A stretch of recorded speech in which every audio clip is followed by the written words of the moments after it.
Welcome guys, and today I'm going to show you how you can fix error code 10.0x0000 in Rainbow Six Siege. So it is pretty simple and easy to do, so let's get started. Navigate to search and type status, and here you will see network status. Click on that one, and after that you will need to go to the change adapter options. Click on that one, and here you will see internet. Right click it and go to the properties, and right here you will see all these settings, but what you want to do is click on Internet Protocol version 4. So double click it and you will see like this.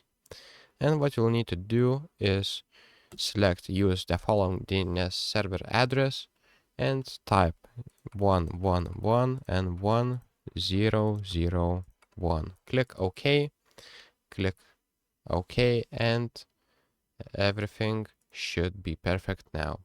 So that's pretty much it. So see ya.